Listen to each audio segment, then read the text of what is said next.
Well, the clock is ticking for the high-stakes debt limit negotiations. Right now, the U.S. is currently $31.4 trillion in debt. Let's just give the camera a little bit of time to get all these numbers onto your screen. The Treasury Department warning today, if the government defaults, it would trigger a, quote, economic catastrophe. Right now, House Republicans are marking up a proposed plan which would raise the debt ceiling by $1.5 trillion, but with $4.5 trillion in spending cuts. A vote on that bill could come as early as tomorrow, but with a slim majority, will Republicans have enough votes to pass this? Joining me now, Mychael Scnell, congressional reporter with our partners at The Hill. Mychael, great to see you. President Biden today already saying he will veto this bill if it does, in fact, pass. So we're talking about the risk of defaulting on our national debt as soon as this summer. Are we barreling toward an economic disaster? Well, Nichole, I don't think that we're there yet because, as you mentioned, this is a summer deadline. It's looking like it'll be either in June or July. So lawmakers still do have some time to act. But what I will say is, and as you said earlier, the clock is ticking, right? Lawmakers have known since back in January when the U.S. initially hit its debt ceiling and started implementing those extraordinary measures. We knew that this summer deadline was going to be in place. Lawmakers knew that they would have to do something about the debt limit or risk falling into economic default by the summer. And we're now seeing how that task is actually more difficult than it sounds, right? Democrats and Republicans have been digging in their heels on the debt limit. As you mentioned, Republicans unveiled their bill, which would raise the debt ceiling by $1.5 trillion or through March of 2024, whichever one comes first. And it's also paired with what they're saying is $4.5 trillion in savings. Democrats, though, they still are saying that they want a clean debt ceiling increase, which means that there are no conditions. Right now, it doesn't look like Democrats or Republicans are going to budge in this stalemate. So as we get closer to this summer deadline, there is a bit more conversation about the possibility of a default, but there is still some time to find a solution. All right. So speaking of solutions here, Kevin McCarthy and House Republicans, they're pushing for a vote on the bill as soon as tomorrow.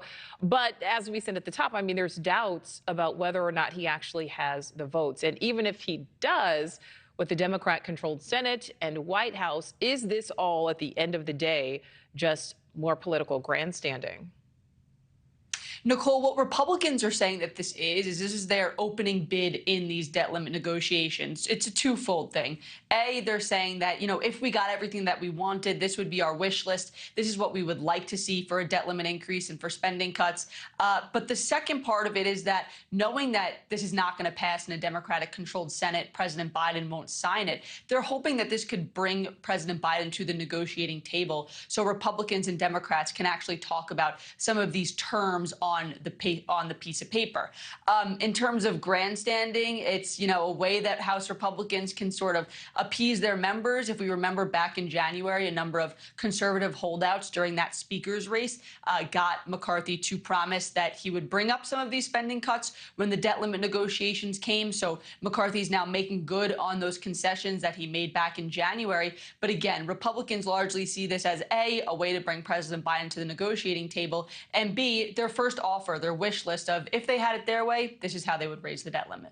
All right. So Mychael, last question for you. Bottom line, what does all this back and forth mean for the American people?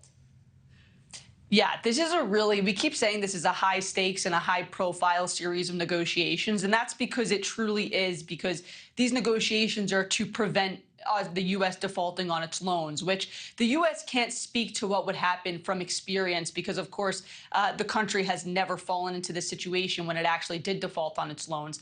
But analysts and experts have warned that default could be catastrophic for the U.S. economy in terms of inflation and in terms of other economic indicators. So, yeah, this has a lot of high stakes implications for the American people, which is why folks are watching it so closely and watching every move and every development so closely, because of the intense